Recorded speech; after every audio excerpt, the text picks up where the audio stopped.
I welcome you all for this event by Moat Wealth Associates LLP. Before we start, I just want to introduce our team. We have Subhash with us. Subhash and I are partners in the firm. It's called Moat Wealth Associates LLP. And we have a new addition 1 year back. Anuj Chadda joined us, who's taking part of the sales team. Thank you. So last 1 year, in spite of the 2-day fall, which everybody's talking about, Nifty is up 29%. Last I saw money control. Small cap is up 63% and mid cap is up 57%. So we all have made a lot of money in the last 1 year and there is no reason to complain as such. So why are we here then? If everything is going fine. The idea of this event is mainly to understand how UNIFY thinks. And I just read a tweet while coming that stock market is a game of regret. So we are always in the phase of regret. That is, I regret I did not buy PSU 1 year back. I regret I did not sell small cap before the fall. I regret I sold too early. I regret I could not buy a lot of defense stocks or PSU stocks before the rally started.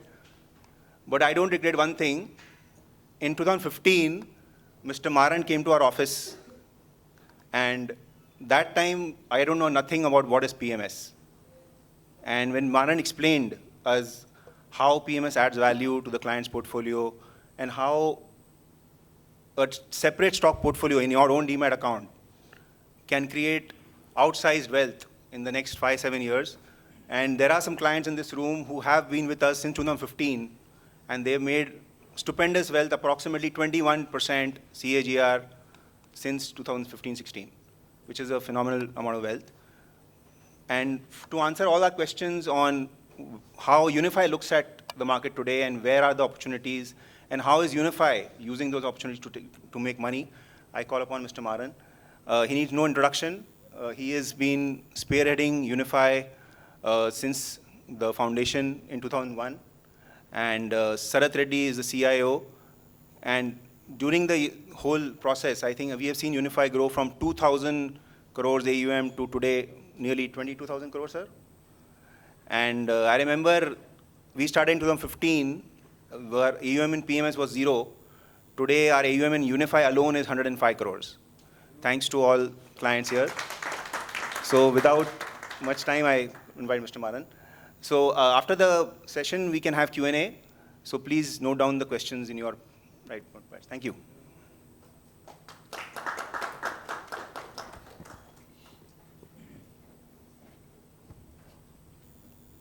Thank you, Abhishek. Thanks everyone for taking time out to join this evening. Nothing gives me more pleasure than actually meeting investors who entrust their capital instead of measuring success based on the size we manage, which some period could be higher, some period could be lower. But what gives us that high? What incentivizes us every day morning, 8 o'clock to come to office is that great feeling of being trusted.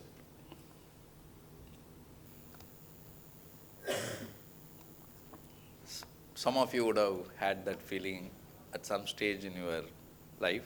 Being trusted, what I mean is not just being trusted as a fund manager. That's only one aspect of it. Being trusted as a parent, right? Being trusted as a friend. Being trusted as a well-wisher. Being trusted as a donor to a social cause. If you actually spend a minute thinking about your own ecosystem and what role you play in that ecosystem as someone being trusted, that would give you a lot more satisfaction than the wealth and the NAV numbers that we see on daily basis. So for us, that's very important. And doing meetings like this give us an opportunity to meet people like you who trust us. And it's not a all the time pleasant journey. We founded UNIFY in 2001, so we have seen quite a few cycles. As recent as 2018-19, it got tested a while. I remember meeting Abhishek and Subhash in Nehru Center in Worli, when we actually had a client event starting at 7, but I had to spend an hour in private with both of them in instilling some kind of confidence. When was this? 2018. Why 2018? That year, Sensex was up 12%. And UNIFY's portfolios were down 16%. Average. We had one strategy where we were down more than 20%, called APJ20.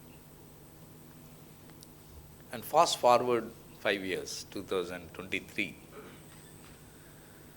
the 100 rupees in Sensex January 2018, which became 112 end of that year, had become 175, maybe 180 or 170 in 2023. Our 100 rupees that became 84 had by then reached 300. So it's not a journey where we see our NAV moving 45 degrees slanting line. We have had our own ups and downs, but what doesn't change is the element of trust people have on us, and we recognize that by asking ourselves the question, are we doing what is required to maintain that trust? That may even prompt us to take few decisions, like we took recently in September, when we decided to shut subscription. And it's not the first time we have done. We have done quite a few occasions in the past. That also will prompt us from shutting subscription, not only shutting subscription, but actually closing down the fund, like Deep Value Fund getting closed in 2021. In spite of the fact that that fund had more than 8-year track record of having done double the nearest benchmark. Because if it makes sense to shut, we should shut. We should not worry about the past and the credentials. It's a very hard decision for a fund manager to go and dump a fund where he has incredible track record. So one thing I can go on to highlight is, while our performance in terms of numbers could vary from year to year, next year could be very different, 3 years from now could be very different. But one thing you can be 100% confident is we will do what it makes sense in terms of knocking your door to seek capital, as well as sometimes knocking your door to return the capital. Also, in our own investment approach, in terms of investing in our own capabilities, teams, and bandwidths. So this evening, the presentation format I will follow would be not exciting slides talking about India and its future and global macros, not that we understand many of them, but to bring your attention to few important aspects which many of us tend to overlook. If people ask us why are we super excited with certain ideas, what brings us that excitement when we try to explain? Many people find it a bit boring or repetitive because they tend to hear too many exciting things from too many fund managers, wealth managers, media, and they need every month, every quarter, different topics to discuss. So we'll try to use this evening, next an hour's time, to focus on what is relevant to us, what is important to us, what is going to determine our portfolio outcome.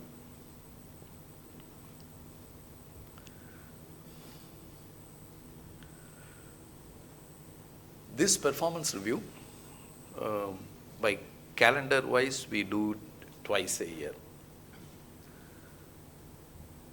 Every July, we have been religiously following it. Why July?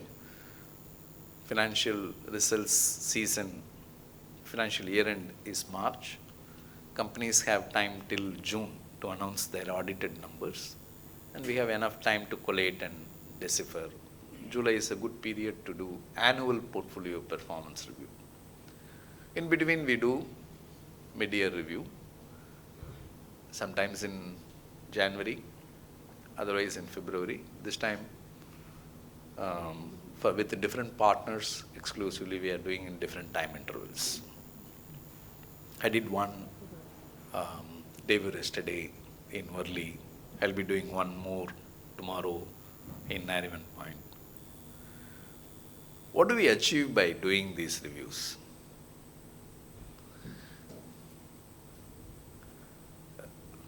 When we talk about Indian markets, Indian economy, there are several things we come across.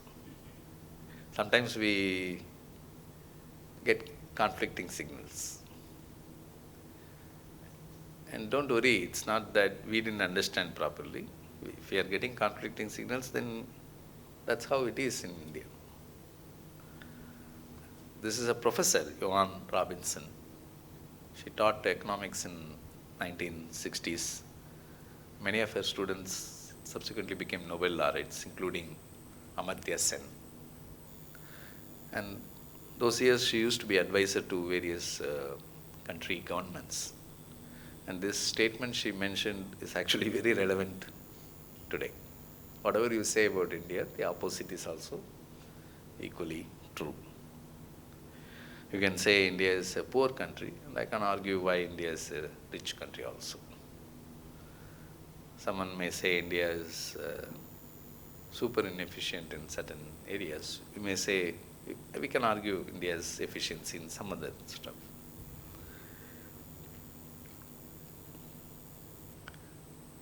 The second thing we do these events is many times we strive for precise data points without even asking how relevant or how critically important they are to the context we seek these data. Say, as an investor today, should I be tracking US interest rates? Of course, we get the data, very precise data every month. Quite often people ask about US employment rates, US economic growth, global macros. There's no depth of data points. The challenge actually is there's too much of data. But what is actually very relevant to us, you may not find enough data points. This biggest challenge in India is getting timely, reliable, precise data points. One common question I ask when we meet some of the companies we invest, their management, one of the common questions we ask is, what's your market share? They will ask me, do you want the number which will state in annual report, or do you want the number I truly believe in? Why both numbers are different? Because no one knows what's the size of the market. We have organized sector, unorganized sector, many businesses super fragmented, tax compliant, non-compliant. And also Ministry of Statistics in India is a very small ministry and with only 20-year history, and we are been trying to learn systems to put in place for us to get precise data points. But when we get the data, we should look how relevant are they to two aspects of stock returns.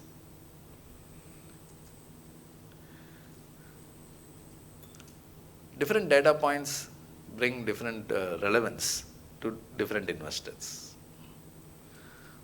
If I am an investor, I should not call myself as an investor if my period of investment is 1 day, 1 week, 1 month, even 1 year. There is no concept called short-term investors. They are all called traders. Trader is someone who buys with an intent to sell daily, weekly, monthly. For them, sentiment drives the value. What moves a stock price between yesterday and today is sentiment. What moves a stock price between now and next month is sentiment. But what moves a stock price over a 10-year period is earnings of the company. So which of these 5 bars UNIFY is operating in? Somewhere between 3rd and 4th. So we can't say sentiment is completely irrelevant, but we can confidently say 60-70% of whatever return you see we making for you come from earnings growth of the businesses we own. You talked about the investor who has been with us since 2015. You would have seen us using customized portfolio performance reviews. Each of these reviews we share the portfolio company's earnings growth. You just check between 2015 and now how much your portfolio has moved, and you take each year the reviews we have done. If you ask my colleagues, they will share with you, because each of these reviews we make to each investor we actually store. One thing you might have seen is if APJ portfolio has tripled in 5 years, the earnings of the companies we held in that portfolio during that period would have grown 21, 22, 23%. And portfolio would have grown 24%, which means out of 24% CAGR over a 5-year period, 2, 3, 4% would have come from PE expansion, 20% would have come from earnings growth. But if you tend to analyze this over any stock price, for example, pick any stock that you know for a company which has been listed since 1980s, 90s, and look at how much shareholders have earned in those companies for the last 40, 50 years.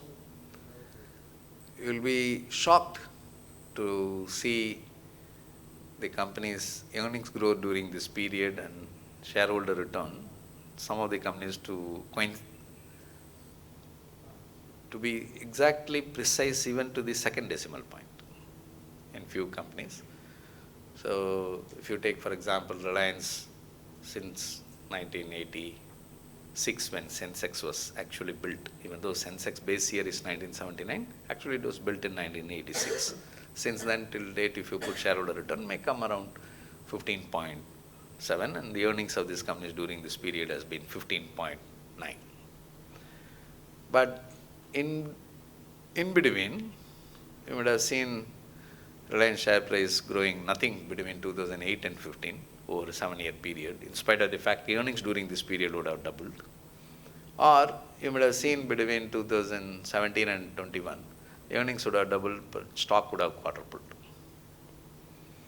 So over a short period of time, PE multiples expansion, contraction happened due to sentiment, but over a long period of time, what explains that is the earnings. So there are two variables in a price, earnings and PE multiple. If share price moves, we forget to ask the question, how much of that growth has come from earnings? How much of that growth has come from PE expansion? If we ask that question when we make money, then it will give you an idea of how much of that can evaporate if trends change. For example, if you regret that I didn't buy railway stocks, defense engineering stocks, capital goods companies last year, and many of them have more than doubled. That's a fact, that's information. The next stage of analysis is how much their earnings have grown. Maybe 18-19%. So rest has come from PE expansion. Then the question to ask is, before this rally started, what was their PE and how that PE fared in the previous period? Had PE contracted previous period, then this is a one-time adjustment and it's over. Which means further PE expansion is unlikely. It will then capture earnings growth. But if it is already fairly priced, now it is exorbitantly priced, the regret of not buying should not turn out to be a regret of why did I buy, if you buy now. So this one slide captures portfolio performance of companies we hold for maybe 98% of our AUM comes under these 4 strategies. Invariably, you will find the earnings growth between 23, 24, 29%. And most of these companies' return on equity has been 21, 22%. They do not have any debt, except for financial companies. If you remove, maybe 14 out of 20 companies may not have any debt. That doesn't mean we prefer companies with no debt. And it doesn't mean companies with debt is bad. All it means is if these companies' return on equity is 21, 22%, and they are growing at 21, 22%, they do not require capital to grow.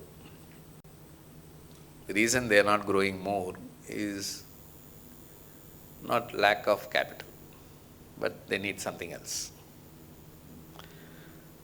The advantage of these companies is when you have high return on equity and a good growth rate, why do these companies trade at PE multiples closer to their growth rate? Maybe each of these companies may have some company-specific reason why market is doubting future earnings growth. And that's where information asymmetry plays a big role. Maybe in the Q&A, I'm sure there will be quite a few questions that could come in this. And we talked about since 2015 return for your clients, but if you stretch this even little longer period, depending on which period we launched the fund, the actual numbers could differ. But if you take a number which we spent a serious amount of time last couple of months, of taking all our clients across all the strategies over the last 14 years. Why 14 years? 2010 is a cutoff we just took. And we took 2011 since then till date, 2012 since then till date, 2013 since then till date. All clients across all strategies. It comes to something like 20.3%. Some would have made 25s and 30s, some would have made 14, 15 also.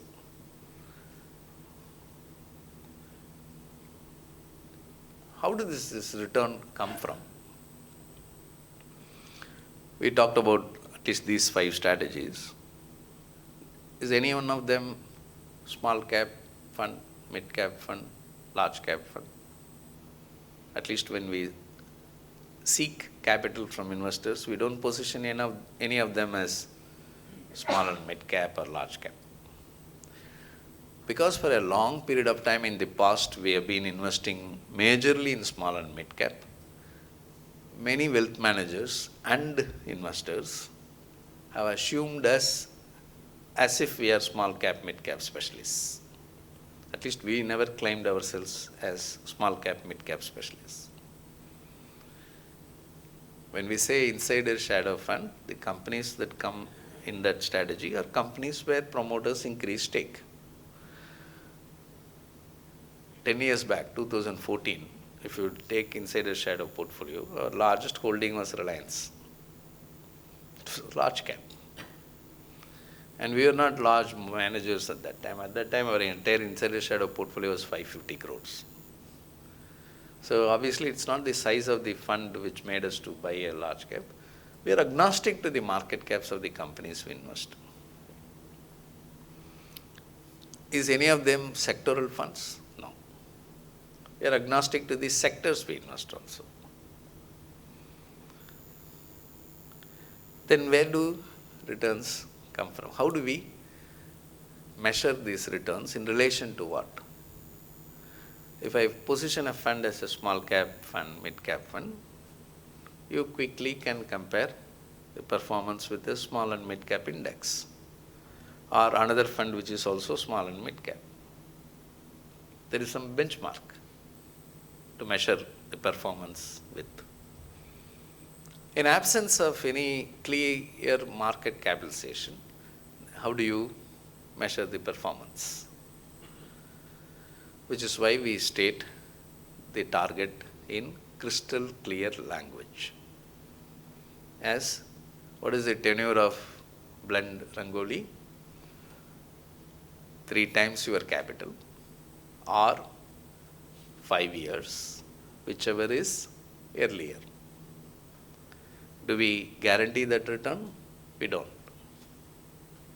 Have we achieved that return in every fund we have done in the past? Actually, no. Out of 8 different strategies we have done in the last 10 years, DVD, spin-off, green, you may not find here, as well as Holdco. Out of these 8, only in 5 we could achieve the target. In 1 we came close to the target, but we still didn't achieve. In the other 2, forget about 3 times. In 1 we couldn't do 2 times also. Then why do we state that? In spite of the fact we don't guarantee, in spite of the fact we ourselves haven't achieved it in every fund past, why do we state that? That gives you as a tool to measure our performance in relation to that number.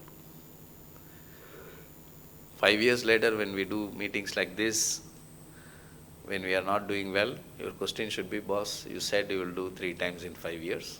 How much you have done? Oh, you did 3 times, fine. Oh, you did only 2.5 times, not bad. Oh, you did 3 times in 4th year itself, fantastic. Should be the conversation. Not that index did 42 and we did 30. If small cap index does 65 and we do 24, we are very happy. But if the index does minus 30 and we do plus 10, are we happy? We are not. You may be happy to see index being down 30 and we have done plus 10, but we are not happy because we don't get paid. Even today, 70% of the assets we manage, we get paid on the return we generate. If market does 60% and we do 25%, we will get 350 crores in fees. If market does minus 30 and we do plus 10, we get nothing as performance fee. So what determines our income is the return we generate. And that's what we focus. So absolute return focus is by far the single largest reason why UNIFY is doing what it is doing. And it is also single largest reason why UNIFY can do what it is doing. What I mean by that is, if we have a benchmark, like say Sensex or Nifty, and investors put money and evaluate based on alpha, outperformance. The moment we know that our clients are going to evaluate our performance in relation to an index, then what will fund manager do?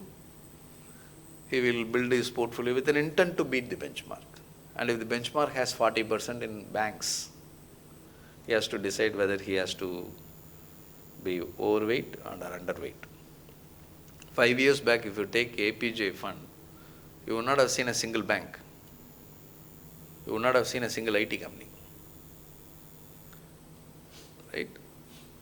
And banks and IT did well in 18, index did well, we didn't.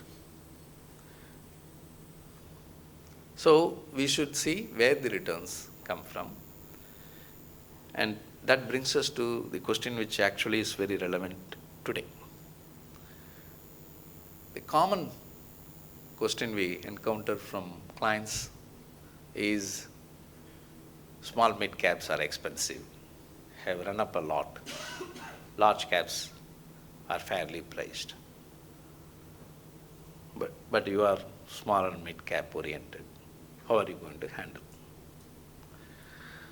Is it fair to have that kind of statement? As compared to others asking, what do you think about market? This is at least some refined statement. What do you think about market? Question. How do we answer? When you say market, what do you mean?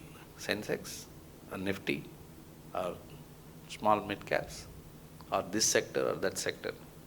So I'll show you a few slides that will tell you why we consider these questions as A, irrelevant, B, ambiguous. Today we are in March 2024. Take last 3 years. February 21 to February 24 till last month. The line graph is how Sensex moved to be seen with left hand side y-axis. Each dot, how many dots you will find? About 30 dots. Because there are 30 companies in Sensex. Each dot is each Sensex company's last 3-year return. I just spread the dots wider for optical clarity. What it means is, 100 rupees invested in Sensex, the line graph, to be seen with the left hand side y-axis, about has grown to 142, 145, depending on which period you take. So how much Sensex has grown last 3 years? About 40-50%. During this period, did all the 30 companies in Sensex grow 40-50%? No. The two red colored dots are two Sensex companies whose last 3-year return is negative. One of that we all know. And there are about 4 Sensex companies, the top, which all have given more than 200% return in the same 3-year period that the index did 40-50%. But if you look at how many dots between 40 and 80 on the right hand side, about 20-21 out of 30 Sensex companies' returns have been between 40-80% when index did 50%. The same analysis if you take for large caps. How many dots here? 100. There are 100 large caps. How much large cap index has moved in the last 3 years? 100 has become maybe about 150. Did all large caps deliver 50%? No. If you count the red colored dots, then you may find about 8, 9 large caps have given negative return in the same 3 years period. And you may find almost 20, 30 large cap have done 200%, some has done 250% also. If you look at that in small caps, there's absolutely no trend. There's no pattern. When you put all of them in BSE 500, which is what SEBI is asking most portfolio managers to keep as a benchmark, which include all the 100 large caps, 150 mid caps, 250 small caps. Is there any pattern? No. I'm building 20 stock portfolio for you. And if the 20 stocks we hold are some of these companies, the larger upper ones, your investment outcome is very different. If the 20 stock portfolio we hold is some of the middle ones, your outcome is very different. If the 20 stock portfolio we hold have few companies which are red colored ones, your outcome is very, very different. To hedge that, because our portfolio is going to be measured in relation to an index, what will I do? If you measure me in relation to an index, what will I do? I will just pray and pray. Okay? I will end up having not 20 stocks. I will begin with 40, then you see the divergence growing, I will increase to 70 stocks. Then I see more money coming in, I increase to 100 stocks. If I put across 150 companies, it's only fair to expect my returns to come closer to the line. But if I put it in 20 stocks, my return could be dramatically higher than index or dramatically worse than index. So most fund managers would not want to take a 2018 UNIFY risk of minus 16 when index does plus 12. And therefore, they hope to earn 2-3% higher than benchmark. If what they do is wrong, they'll at least be 2-3% lower than benchmark. It's easy to sustain. So we got a mutual fund license and we've been trying to build our team, and that would have enabled me to meet several fund managers. Okay, I would have met more fund managers last 6 months than my rest of my career. I've been investing now for 31 years. Most people now suddenly want to meet because we are a new player in the industry. So one common question I ask is, what is your last stage of stock picking before you actually build a portfolio? It's quite stressful. Sometimes daily basis flows come and we look at our portfolio, we look at benchmark, sector-wise. Oh, this is what is moving last 1 week. We don't hold, let's buy that. So this is sucking maybe 60, 70, 80% of our time. Sometimes we actually, fund managers say, we get calls from our marketing guys, who are asking why we don't hold these stocks. Why? Because marketing guys get asked this question by the investor. Why? Because the investor sees that that's what is moving and you don't hold and therefore you don't perform. Then one statistics they gave, which is actually shocking, 58% of the equity AUM are with investors who have invested less than 2 years. And we talk so much about long term. Okay. 58% of the investors in equity mutual funds have not held longer than 2 years. In our case, 94.3% of our investors have stayed invested till we close the fund. Our annual client retention rate is 97-98. So if I know that you are going to stay invested for 5 years, I can take the risk of divergence in year 1.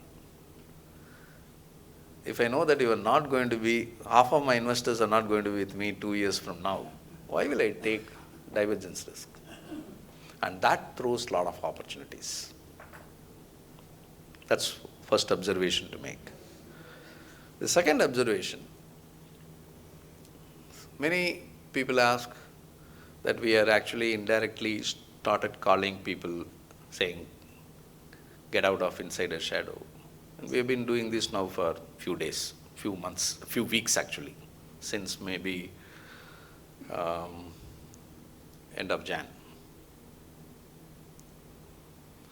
But the logic we gave was,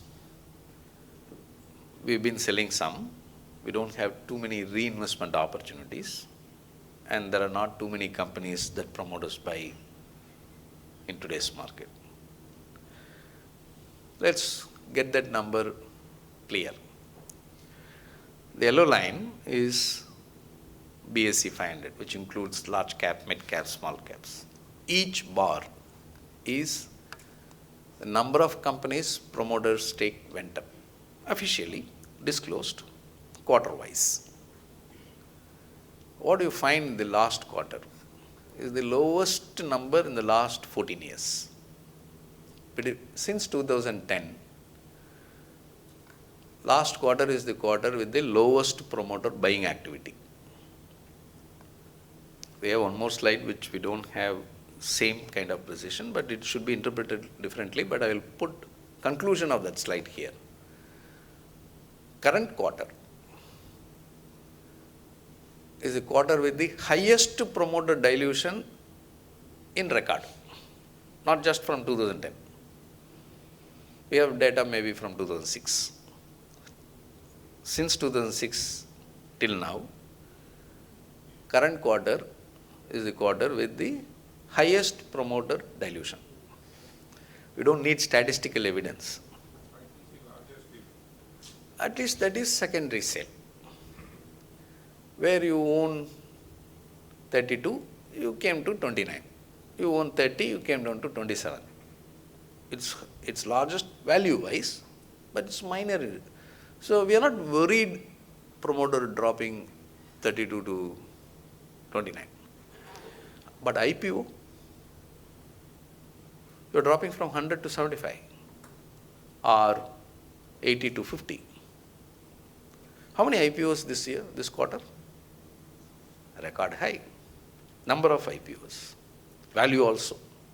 So all it means is current market valuations are exciting enough for promoters to dilute their stake and not exciting enough for promoters to increase their stake, which is clear. And it's not this quarter phenomenon. It's been like this now for 2 quarters. So if I am shadowing insiders in 2020 when market fell 30% and promoters were the biggest buyers, and therefore I came and sought money from you, it's only fair that I go and call you back and say that please unwind this strategy. I should not say you gave me money for 5 years. It's only 3 years now.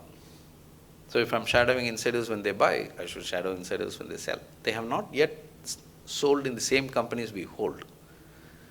But majority of the companies where promoters action happens is on the selling side, which means it's a good indicator.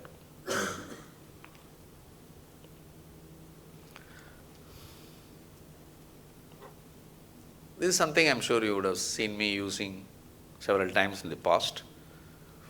Blue line is Sensex, green is small caps, and red is combination of all. We don't need to spend too much time to explain this. Is it not striking in your head where small caps is? But we should look at this graph after having looked at the previous 3 graphs. What I was trying to explain in the previous 3 slides is not all small caps have behaved like small cap index. Some have done 3-4 times more than the index, and index has done like this, which means excesses in market in small and micro caps is not widespread, but it is very sharp in certain pockets. That's the limited point I'm trying to address.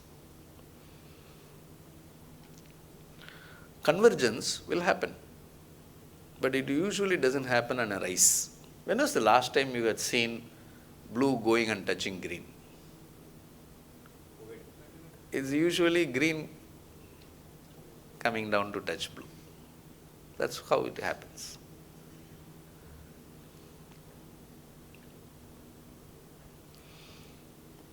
This is the final part of discussions on market as a whole. Today, if you take BSE 500 or NSE 500, top 500 companies by size,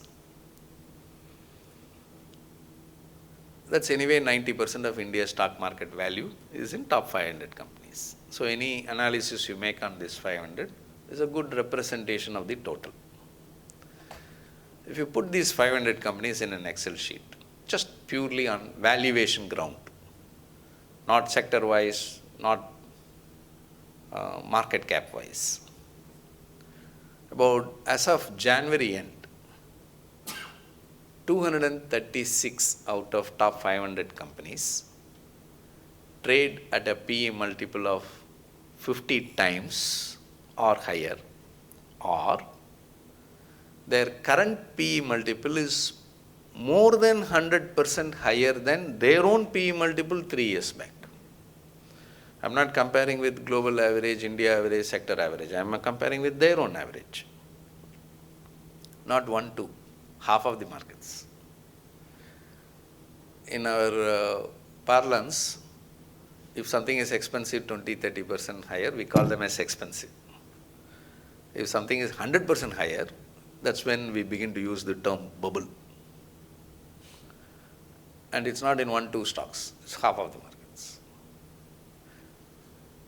Exactly in the opposite side of the market, there are about 73 companies out of BSE 500 where their current PE valuation is less than half of their own PE valuation 3 years back. Not same valuation. They're not even half. Famous examples we know, HDFC Bank. How much the price has grown last 3 years? 0. It's the same price where it was in 3 years back. Last 3 years, earnings have grown 18-19% compounded. Over a 3-year period, that's more than 50%. We had that basic price equation. Share price is equal to earnings multiplied by PE. So price is same. Earnings have grown more than 50%, which means what? PE has fallen more than 50%. How much is the last 3-year return in Kotak Bank? 0. Earnings have grown more than 50%. Like this, we have about 73 names where current PE valuation is less than half of their own PE valuation 3 years back. They are cheap. That's where value exists. That leaves us with about 180 stocks in between, which are neither cheap nor expensive. Surprisingly, that's where most of the index stocks are.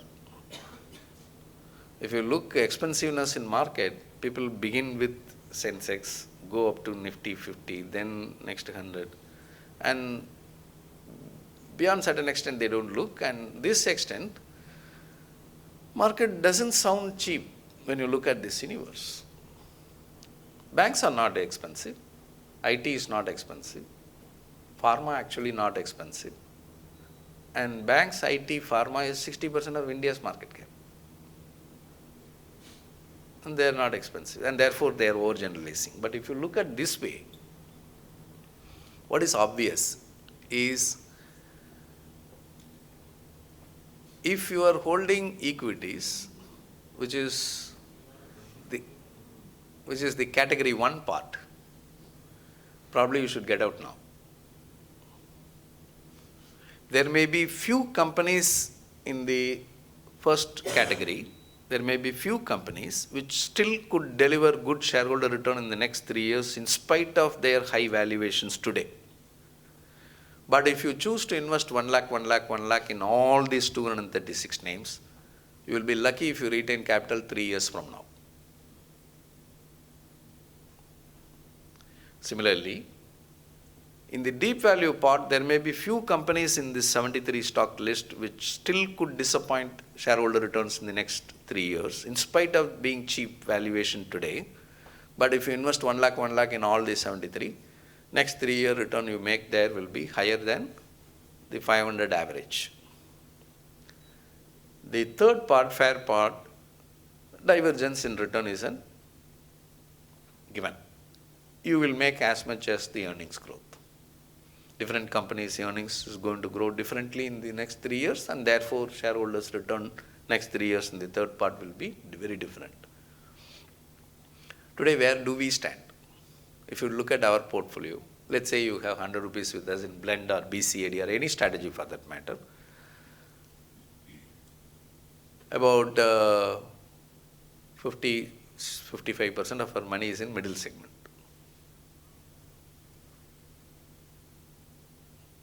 They're neither cheap nor expensive.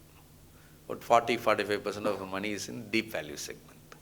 Why are we not putting all our money in deep value segment?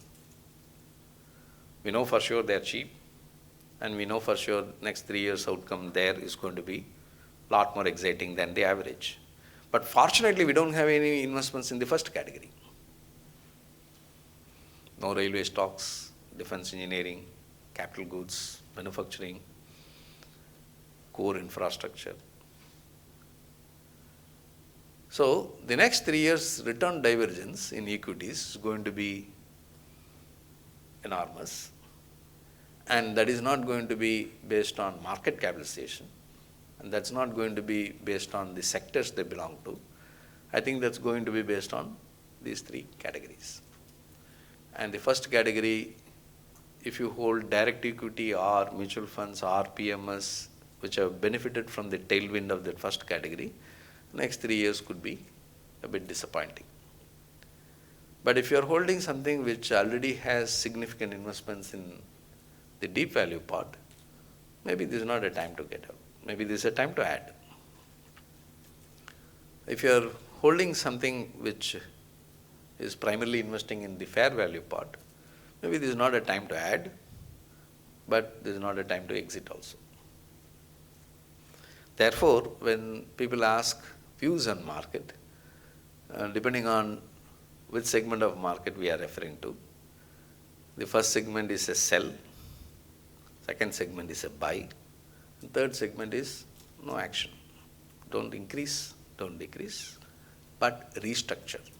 This is not a time to increase equity allocation, but this is not a time to cut the equity allocation. This is a time to ask that question ourselves. What am I holding? Okay, if we need to buy, where do we find opportunities? Are there enough spin-offs happening? No, hardly 2.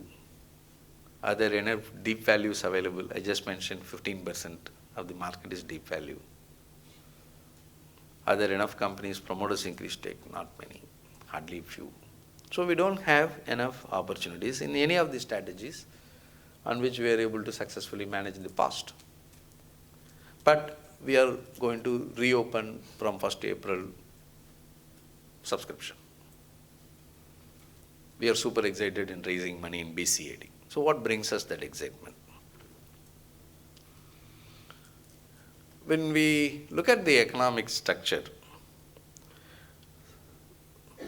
we should not confuse economy with markets.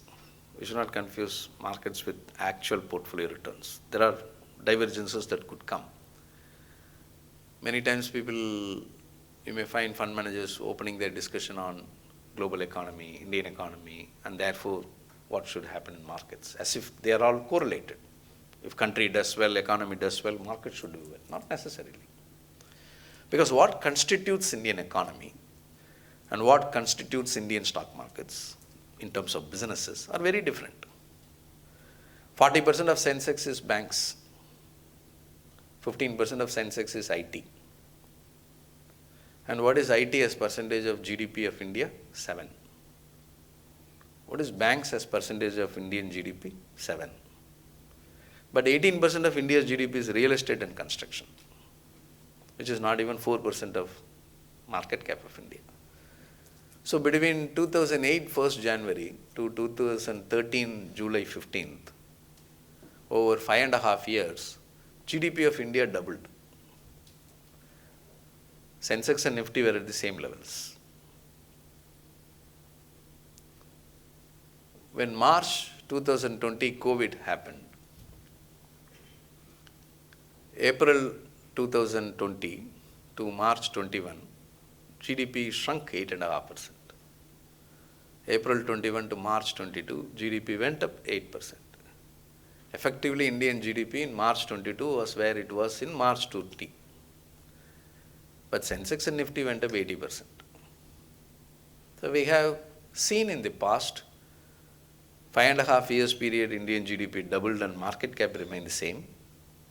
We have also seen in the past time periods when GDP remained same and markets went up 80%.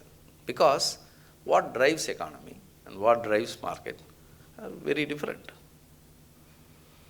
So then what drives economy? Conventionally, people look at economy and analyze and share numbers based on how much is agriculture, how much is manufacturing, how much is services. But in India, the delicate part is all these three has domestic element, export element. Instead of this, if you look at our own economy and ask that simple question of how much is exports, how much is domestic? About 17% of India's economy is exports. That include IT, pharma, textile, whatever exports we make. So if we are considering investments in those sectors, and we just discussed earnings determine long-term shareholder return, and these businesses' earnings primarily come from US economy. So if you are buying Infosys, Wipro, TCS, HCL Tech, should you be concerned about who is going to come back and rule India this year? Or should you be concerned about what's likely to happen in US economy for now? So 17% of India's economy, therefore, is sensitive to what's happening outside India. 82% of India's economy is domestic. Our share of global trade in 2004 was about 1.9%. Last year was 2.3%. So last 20 years, whatever growth India has seen is not coming from globalization or strong global economy. It has come primarily from domestic growth. So that domestic growth, which is 82% of our economy, 21% is government, public, defense, all put together. 62% of Indian economy is domestic, private consumption, what you and me make. But because of the advertising blitz and the media attention last few quarters, we tend to think as if Indian economy is driven by this 21% guy. It's only 21%. Even if you assume he's growing 10, 15% a year, that can add only 2% to GDP. What did that 17% export portion did in India last year? Of course, our GDP grew 8%. But how much was export growth last year? Actually, a negative number. Indian exports last year is lower than the previous year. But GDP still grew 8%, which led many people to ask the question or doubt the number itself. But people forget to check till the last item. That 17% export side, if you spend half an hour in Google, you can write product-wise, country-wise, year-wise, even company-wise. That makes up 17% of $4 trillion, $700 billion exports. How much is merchandise, how much is services, which country, what product. Even the 21% of Indian GDP, which is government, public infrastructure, thanks to the recent government initiatives, you don't need half an hour. 10 minutes you can write. But if you ask people about that 62% of India's GDP, which is domestic private consumption, who consumes what? That makes up to 62% of India's GDP, $2.5 trillion out of $4 trillion. You take a paper and pencil and write 2.5 trillion, who consumes what? You will be shocked to see how little we know. The last couple of years, I might have gone around more than 50, 60 forums and doing events only of that. Nothing to do with UNIFY, nothing to do with stock market, nothing to do with anything. The whole event starts and ends with who consumes what. And I have done this in industry forums, educational institutions. I did this in IIM. The highest scorer would have got maybe 6 out of 20 correct. And each of these questions, I ask questions and I give choices also. For example, 1/3 of the domestic private consumption is food. Right? What we eat. That's 1/3 of what Indian public spends on consumption. 1/3 is food. But if you ask people which state of the following 4 has highest number of vegetarians, and you give choices like Gujarat, Tamil Nadu, Punjab, and Kashmir, obviously most people choose Gujarat. Some people may choose Tamil Nadu because I come from there and I ask that question. But if you say that Punjab has more vegetarians than Gujarat, people find it hard to accept. 67% of Punjabis are vegetarians. Only 62% of Gujaratis are vegetarians. Officially. But at least eating, we can reluctantly people accept. One subsegment of that food basket is beverages also. Liquor. So if you ask people, knowing that 99.3% of Indian households consume rice or wheat, 84% of Indian households buy some kind of jewelry. Only 17% of Indians consume alcohol. Only 1% of Indian women consume alcohol. But if you ask people which of the following 4 products Indians spend the most, total industry size, Indian rice industry, Indian wheat industry, Indian jewelry industry, Indian liquor industry. And if you ask which is the largest industry, depending on when this question was asked, if this question was asked in 2001, the answer was A, Indian rice industry. Had this question been asked between 2002 and 2009, it was wheat. Indian wheat industry was the largest. Between 2009 till 2020, it was jewelry. Indian jewelry industry was the largest. But last 3 years, Indian liquor industry is larger than Indian jewelry industry. Right? Indians consume more on liquor than on jewelry. But if you tell them that 26 crore Indians live in South, Tamil Nadu, Kerala, Karnataka, Andhra, Telangana, that's about 18% of Indians. And 18% of Indians who live in South consume more alcohol than whole of rest of India, including Bombay, including Goa. So North plus West plus East put together is still less than South. Right? But if you ask them, after food, which is the next one? Actually, travel. Travel and tourism is the second most item Indians spend their money after food. But if you ask people which place in India gets most of the foreign tourists,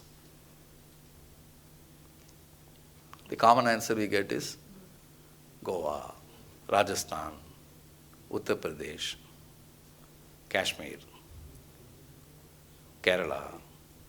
But no one talks about Tamil Nadu. Tamil Nadu gets more foreign tourists than any other state. Tamil Nadu tourism industry is larger. So we have a serious gap between what we think consumption is and what actual consumption is, because our perceptions are built in certain time based on certain data. But data have changed, but we have not changed the perception because we have not re-looked at it. Right? Our economic structure when we were $1 trillion economy is different. 2 trillion was different. When we were 4 trillion, it's very different. Our Sensex is very different. It replicates that. When I began my career in 91, if you look at Sensex, I'm sure you can relate easily, there was not even a single bank. There was not even a single IT company. But Sensex was full of steel, cement, power, textile. 60% of Sensex, steel, cement, power, textile. But 2001, of course, India grew, economy grew, markets grew, but steel, cement, power, textile from 55% of the index came below 25% of the index. Which means what? Most of the economic growth in India happened in sectors outside these four. IT, pharma, real estate were more than half of the index in 2002, which is 25% of the index now. Financial services was single digit in 2002, which is 40% now. And if you truly believe that our $4 trillion economy is going to become 6 trillion, 7 trillion, 8 trillion, 10 trillion, is financial services going to be 40% of Sensex? No way. Can it be 30? Unlikely. Will it be lower than 25? Possible. So what is going to take up its place? Depending on what is going to drive that economic growth. And what is driving it?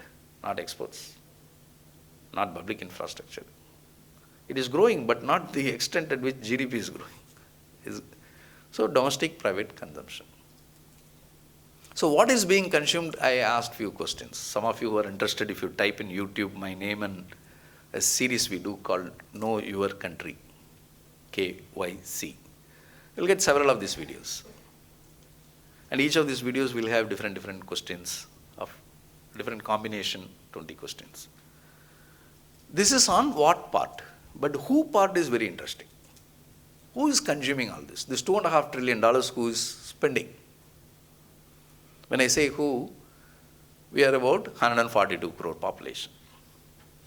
Average family size is about 4.5 in India.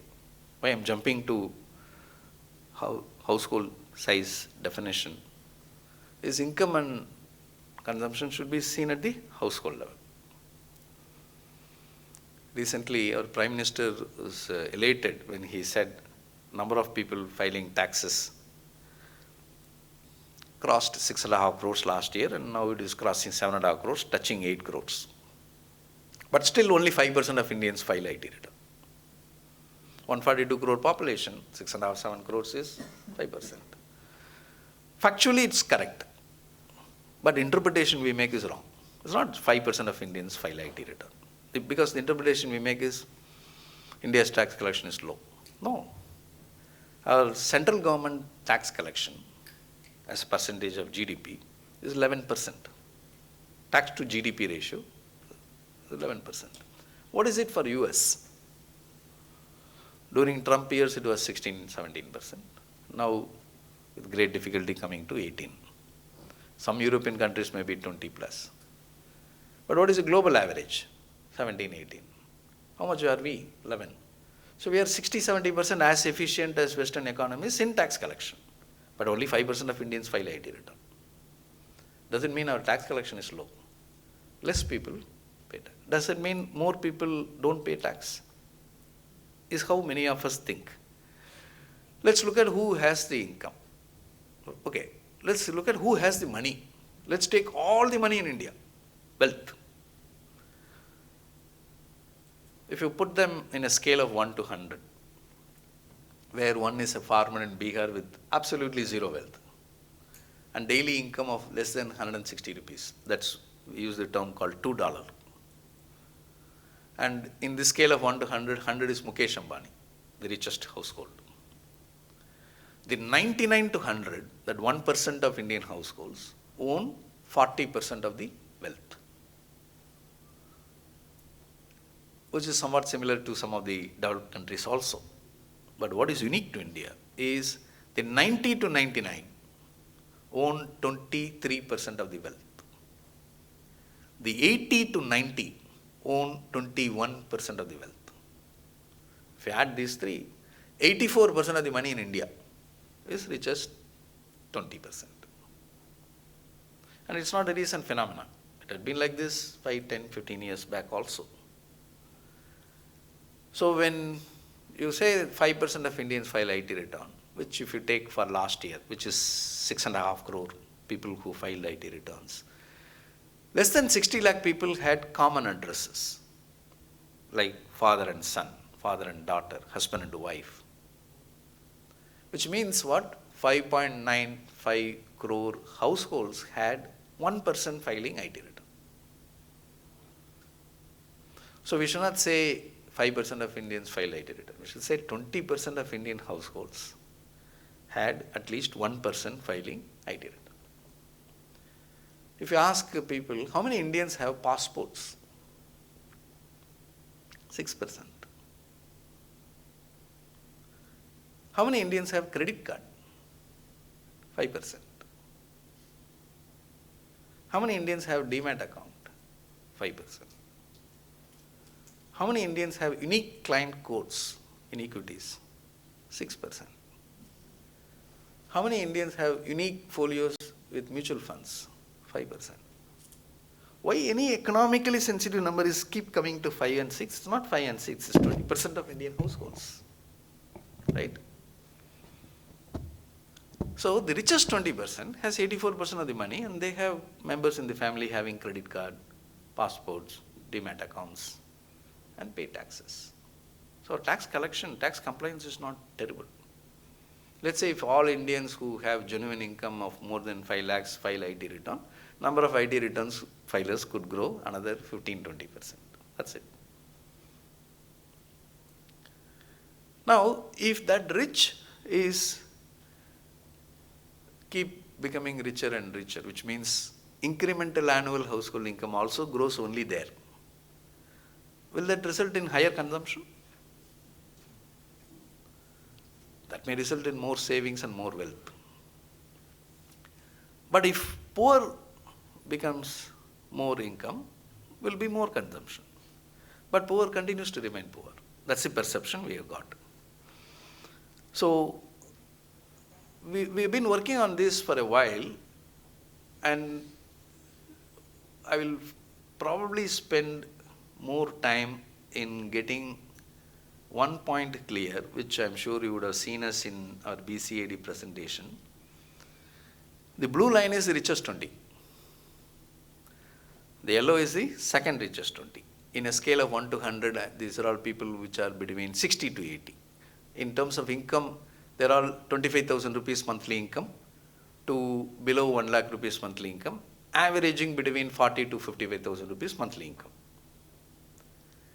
And grey is the 40 to 60, and black is 20 to 40, and red is the bottom 20.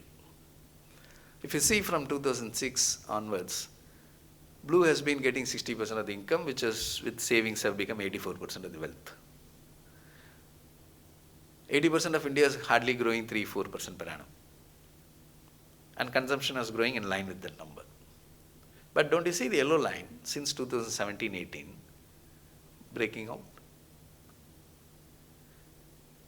60% of India is still as good or as bad as they were 5-10 years back. But the 20% of India, the rich also had a breakout. But rich breakout is more in savings and wealth. Yellow breakout is more in consumption. But household savings rate is actually falling. It used to be 34% between 2005 and 17.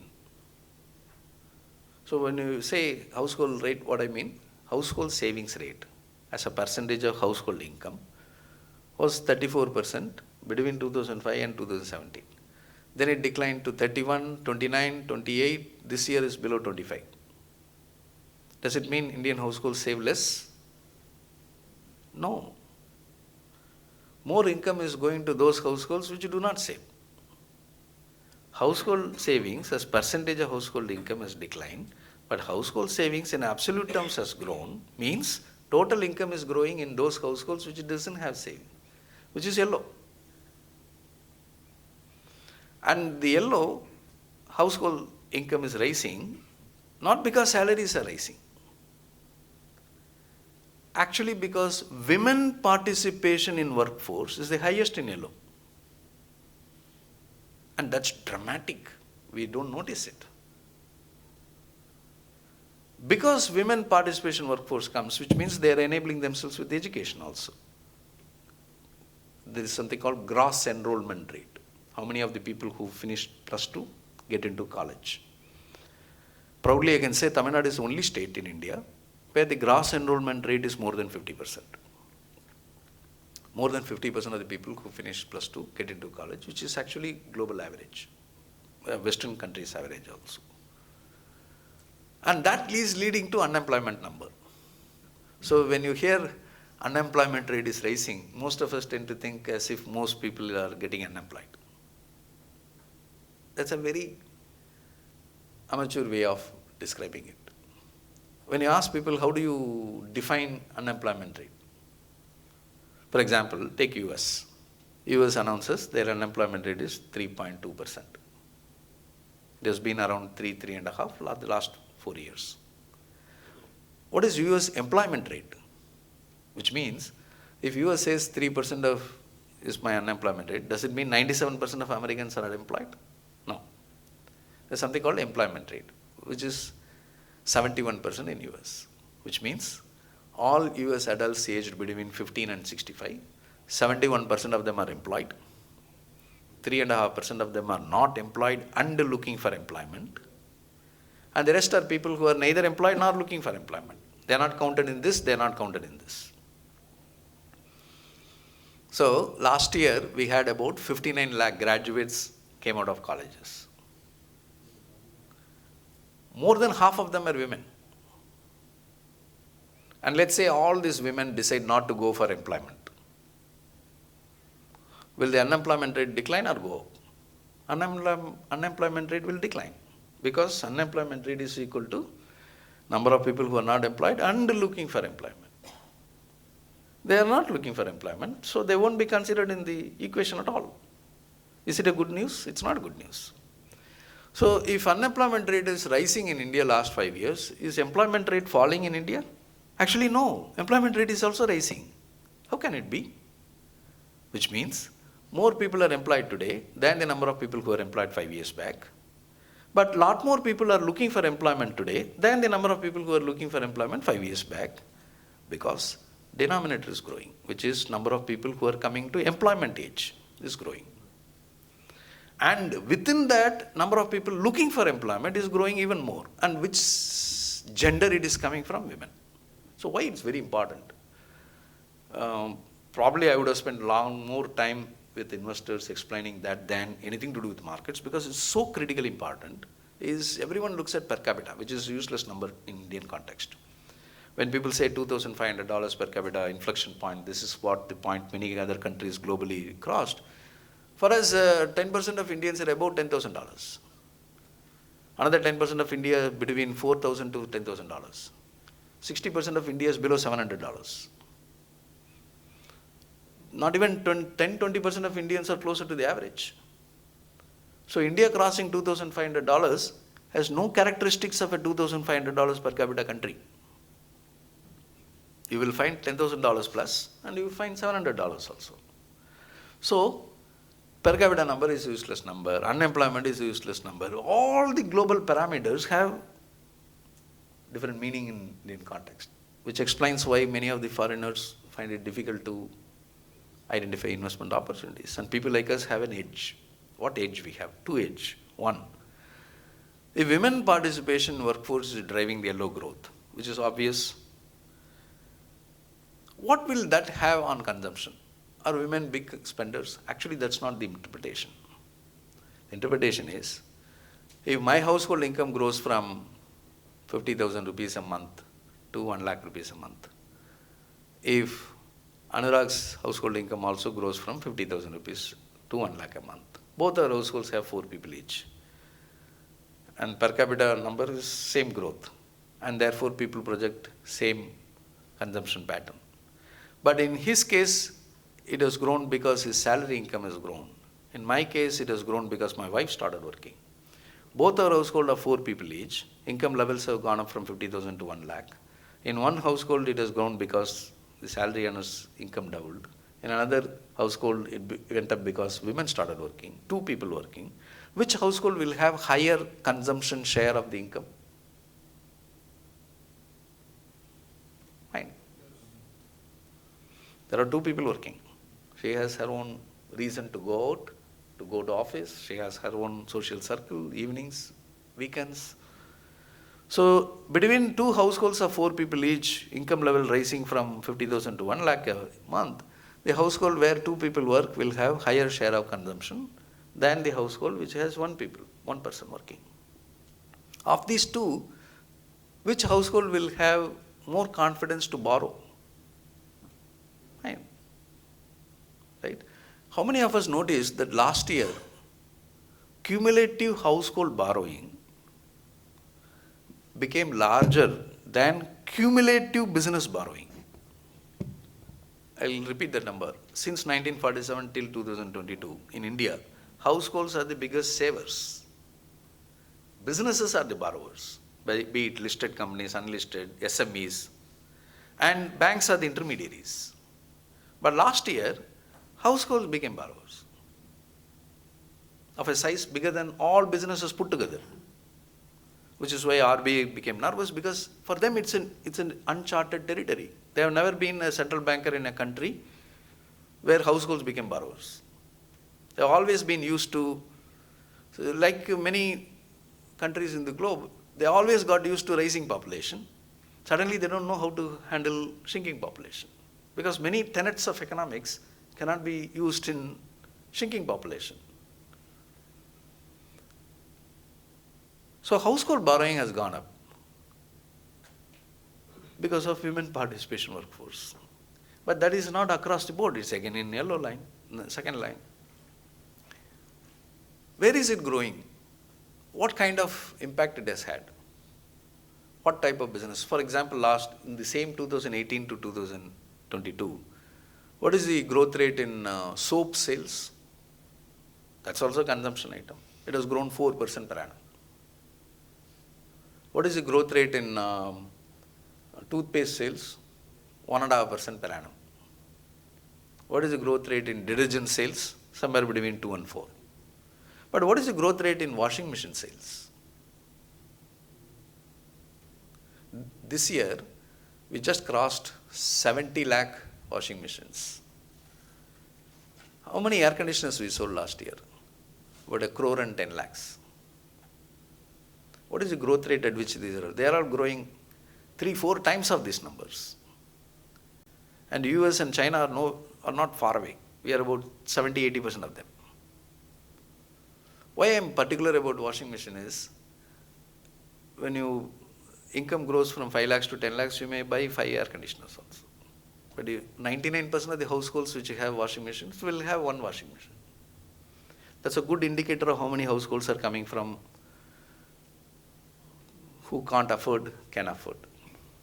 And washing machine, unlike refrigerator and air conditioner, is not pure luxury. It also is productive investment. It saves time and it makes life a lot easier and releases bandwidth.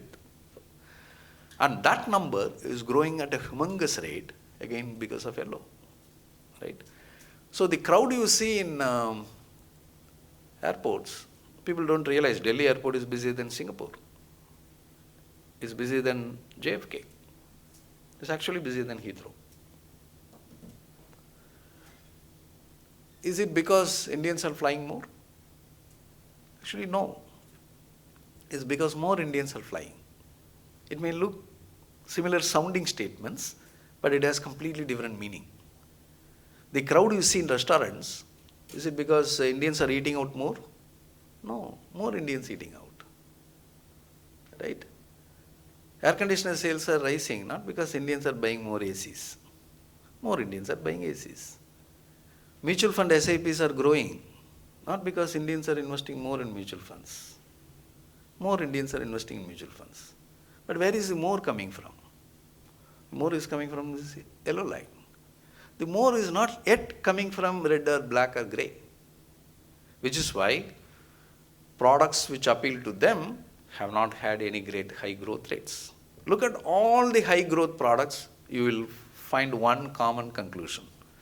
These are all businesses which so far was focusing on richest 20. Now they are growing because in addition to richest 20, the next 20 is also becoming their customer.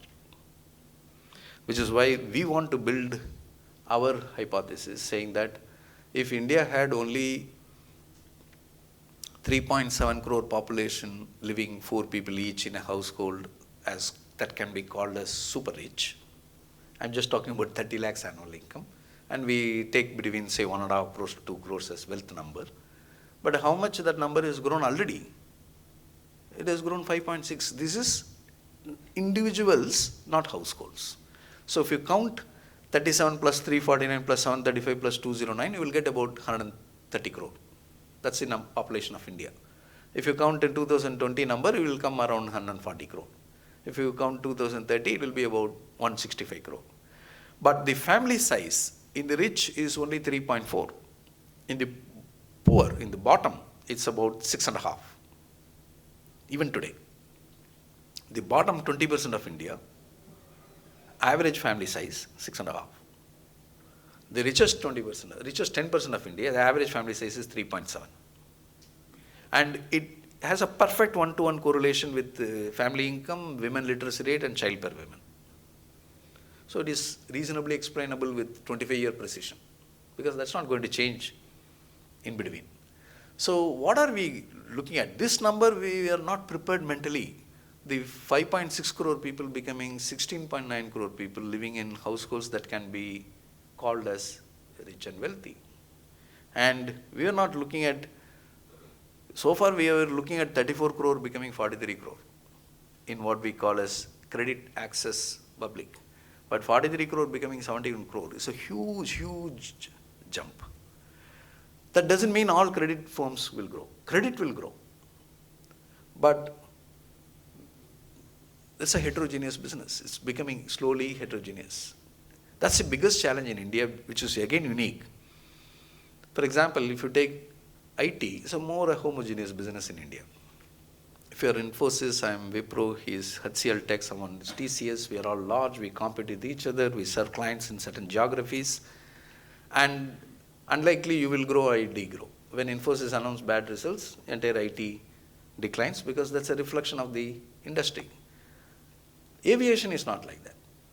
Last 5 years, Indigo can quadruple and Jet can go bankrupt. Our industry, stockbroking is not like that.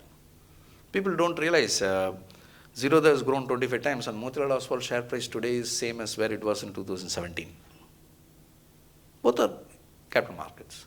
I can show you half of the brokers today lower than what they were.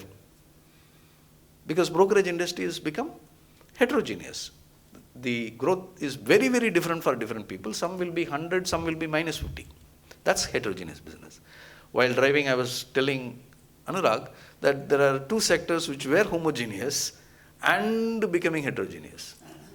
They were all homogeneous globally and they were homogeneous in India, becoming heterogeneous. That's the complexity in stock picking. So what I'm only saying is, which are all the business where this volume growth that we are talking about, we are investing. So we not only should be convinced about this growth rate and have clarity on product wise, we should also be selective in stock selection. And this table, maybe some of you who are interested, I'll share with Anurag and Abhishek. What you will notice here, these are all public numbers. It's available. It's a work done by a professor.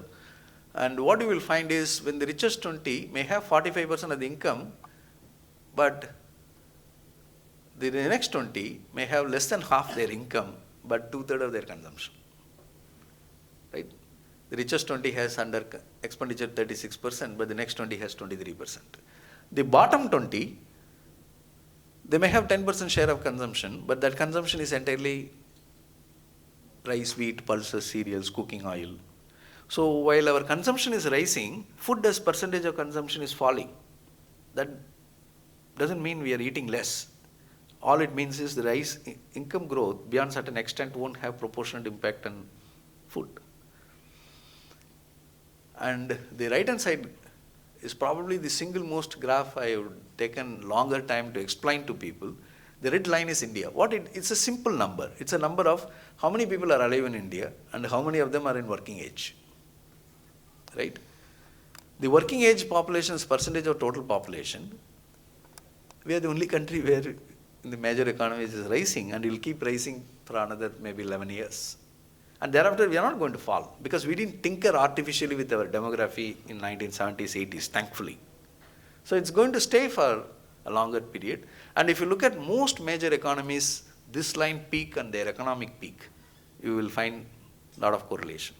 If Chinese had peaked in 2012, you would have seen repercussions of that in subsequent number.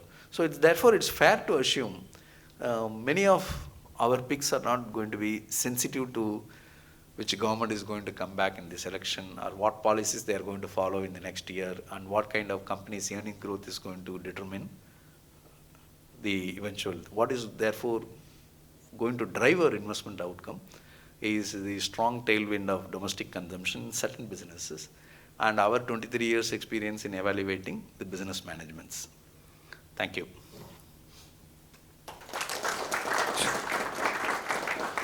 I think we have some time for questions. It's already 9, so I artificially had to put a full stop. Thank you. Can we take a few questions? Sir, I have a question. Oh, okay. So you said Kotak Bank, HDFC Bank are cheap, but why do they? Okay. Let me clarify. They have not gone up in the last 3 years. You can call them as cheap if you think 3 years back they were fairly priced. 3 years back they were expensively priced. Now they have become fairly priced. Is my view. Why? Because 3 years back these two banks were trading 4 times book value. What is the global average? 1.5. What was SBI's price to book value at the time? Below 1. So 0.5 price to book has become 1.5 for State Bank. And all these guys 4 has become 2. So HDFC and Kotak are not cheap now. Maybe they are fairly priced now. 3 years back they were expensively priced. Double the global average. That expensiveness is gone. Now the question is how much return we will make in these names if we buy. Is a function of earnings growth. If most of incremental business activity in financialization is happening in areas where these two guys are absent, how will they benefit from? So what is a huge disadvantage in public sector, which is extensive branch work, highly priced people, whereas 45% of the mutual fund AUM is happening in Bombay, 20% is Delhi, probably 80% of the mutual fund AUM is top 20, 30 cities. As long as it was the case, HDFC is the largest mutual fund. Who was the next? ICICI. Who was the next? Birla. Who was the next? Reliance. Where was SBI mutual fund 5 years back? But today, they are the number one by a wide margin, not marginally. Is it due to just PF, EPF for money? If you just exclude and see, still they are largest.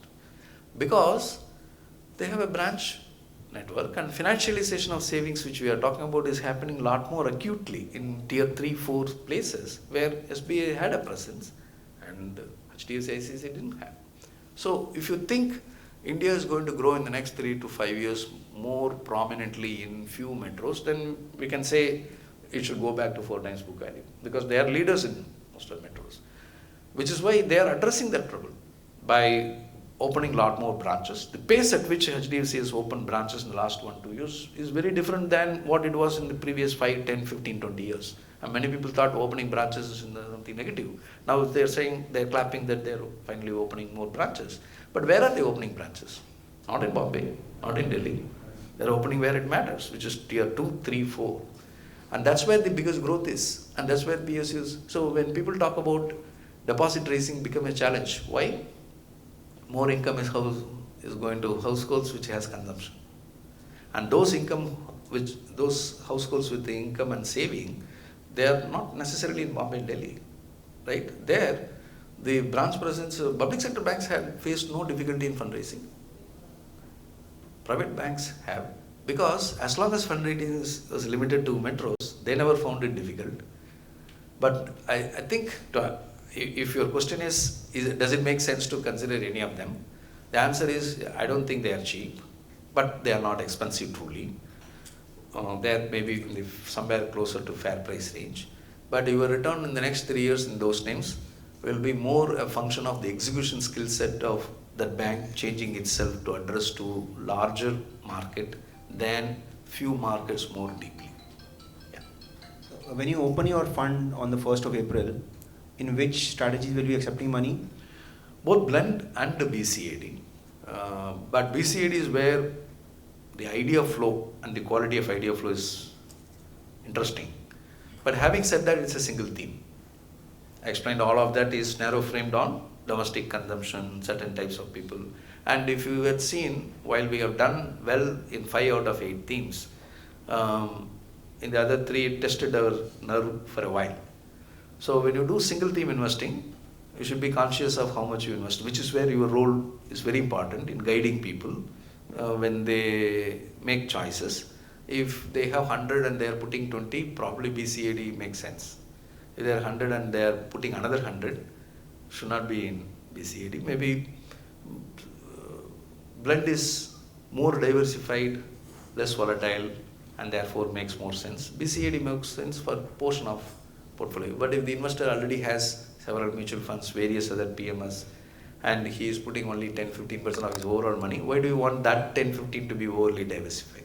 So that's where you have an important role to play in guiding them which investor, which strategy could suit, and for how much of their portfolio allocation, which strategies could suit. But from our side, we are open in both. Can I take one question? It's already late. So one question.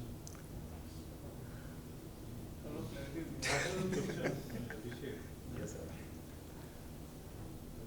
See, from the data which you were showing, the EPS expected in the year 24 is going to drop by almost about 25% compared to FY23. We should put the number. Yeah. From 21-22, it is 15-16. No, see, FY23, where the means your performance has been the best among all the years, recent years. Now, FY24, if the EPS is going to go down, how do we see our fund performing? Yeah. This is the question, main question is that. Yeah. So EPS of 2000, current year EPS, we are putting lesser number than previous year growth. That's the point. Last year we were mostly in small cap, mid cap, high growth companies. And those companies PE has gone up, which is why share price has gone up. Now we have a choice. Should we remain invested in high growth, high PE stocks, or go towards companies which has low PE, even though their earning growth is lower? We exercise the choice of moving away from high PE stocks, even if it is a high growth story. Ideally, we like 24% growing companies at 24 PE. Today, they are not available.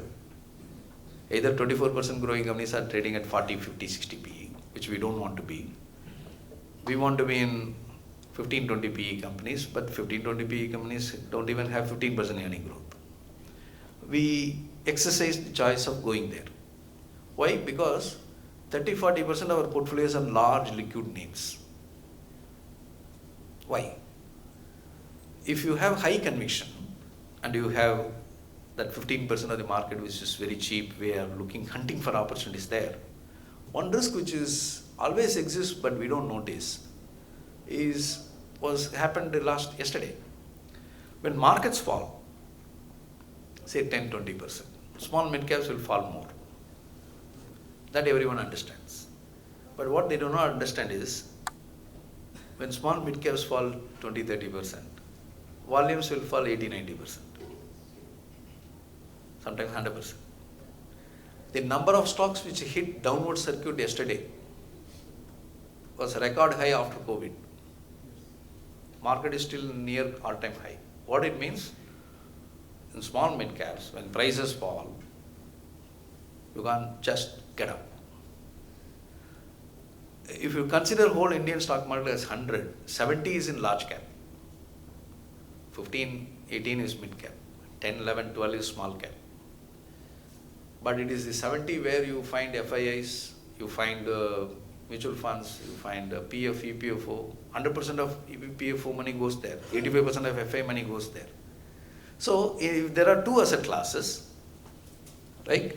This one, 6-7 different types of buyers and sellers, promoters, FIIs, mutual funds, DAIs, retail, public, PMS, and this one only retail and you and me. All else being equal, this will be more volatile than this. And this will become illiquid in no time, right? Which is what is small and mid caps. So what we have done is about 30 to 40% of our portfolio last 1 year, when as we were exiting small and mid caps, we didn't want to put it back into small and mid caps, even if there are few high conviction stories. Instead, we went and bought 10% State Bank, 10% Axis Bank, 5% Infosys, 5% Dr. Reddy, 5% HCL Tech. Do we expect them to grow 24%? What is the growth rate they have had IT companies last this year? 3, 4. Does that therefore mean there should be 3 PE? No. But their PE levels have declined by half. Infosys today is more or less close to where it was September 21. But their earnings have grown, which means PE has declined. And this year earnings is not going to grow. The same thing like what you said for HDFC Bank. Exactly. Which means if Infosys... expensive 3 years back and now it's fairly priced. Yeah. Which means they are fairly priced. Future, how much we are going to make in HDFC Bank and Infosys is function of future earning growth rate of Infosys and HDFC. So if Enfield Motor did not move for 3 years and I'm going buying eyes wide open, am I buying it because it is going to deliver 24% growth? No. So you are looking at only 7% as cash. The 40, 45, 50% we have in large caps. Few large caps are high conviction bets where we are actually betting on earnings growth also. But 30, 35% of it is proxy to cash. And there earning growth number is less, but PE valuation is less. But they are liquid. One thing which no one notices in all the conversation is when things turn terrible, the value of liquidity is enormous. Let's say what happened yesterday keeps happening 1 week down the line, 1 month down the line, 3 months down the line. Now market is down, people will get agitated. Everyone has an inflection point. Some people get agitated. I was just narrating a conversation I had with the CEO of a listed company. He sent a message yesterday. He's a large client of us, saying that I'm alarmed at the size of the fall. I replied back to him, sir, it has fallen 4%. If you use English words like alarmed for a 4% decline, what kind of words you will use if we decline 20%? At one stage, we are going to decline 20%, which means everyone has an inflection point. That guy's inflection point is 4% fall. He's alarmed. Some of you may get alarmed if you see 20% decline. But someone else who stays solid at that will get alarmed at a 30% decline. Everyone has an inflection point. When that inflection point hits and you want to act, and you can't act in small mid caps. Did we not see in 2018 when small cap, there were some TV famous fund managers who raised money in small cap who couldn't sell, right? They gave stocks because when people redeem, they can't sell, so they gave stocks. And what did we do?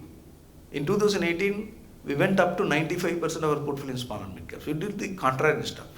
So 2-3 months down the line, if market continues to fall and small mid caps fall 20-30%, we will also take part of that hit in our portfolio to the extent we hold. But that time we have access to liquidity. I can sell half of my portfolio in half an hour. And if I become a buyer in small caps at that time, then I will get bargain which no other time I will get. So your observation is right. Our portfolio earning growth, which has been very strong last 3-4 years, this year we are deliberately bringing it down from 23, 24 to... Large cap names are much more than what they were. Absolutely. So today if you give me... Yeah. Yeah. If you give me a today choice of 24% earning growth at 60 PE versus 15% earning growth at 20 PE, I would blindly buy the next one. Because it should be liquid. I don't want to buy If liquidity is the only concern, then I should be buying HDFC banks and Reliance, which is a lot more liquid than many of the names we hold. So it's a combination of this. If I am Goldman Sachs with $5 billion liquidity requirement, then I should be buying liquidity which appeals to that kind of size. If I am holding only 1,000, 2,000 crores in these stocks, 1,000 crores in Infosys or State Bank can be sold in half an hour. So we are not worried. As a firm, we may own 23,900 crores. But it is not in one theme, and we don't follow model account also. Many managers follow it, and mutual fund is nothing but a model account, which means it is not that if I have 20 stocks and I hold this much and it is each stock I'm having that much. So if we had opened the account in 2018, I would have had some portfolio. If we had opened in 22, I would have had some 3-4 different stocks. If I had opened 6 months later, I would have had 3-4 different stocks. So while I hold 20 stocks in each client's portfolio in the same strategy, I may own not entirely 20 different. But if you take all the clients, all the holdings in same blend across, it may be maybe 45, 46 stocks. So we don't have size limitation. Actually, we want to benefit from the size limitation. So we went to large liquid names in last year when small caps were crazily chastened by retail investors. And when they begin to exit in the next 2, 3, 4 months, we should be ready with our list. My observation in the market is that the stocks which are part of the this options, they get manipulated a lot. No, that's an observation, and each one may have it. Yeah. Thank you. Thanks for the question, sir. So I think it's already 9:10. So let's, Mr. Maran will be here during the dinner time, so we can interact with them. So thank you so much, sir, for coming and sharing the insight with us. It was really informative and very helpful for us to decide where we are standing today and what we are supposed to do in future. Thank you everyone for being part of this event, and please join us for the dinner. Thank you. Thanks a lot. Thank you.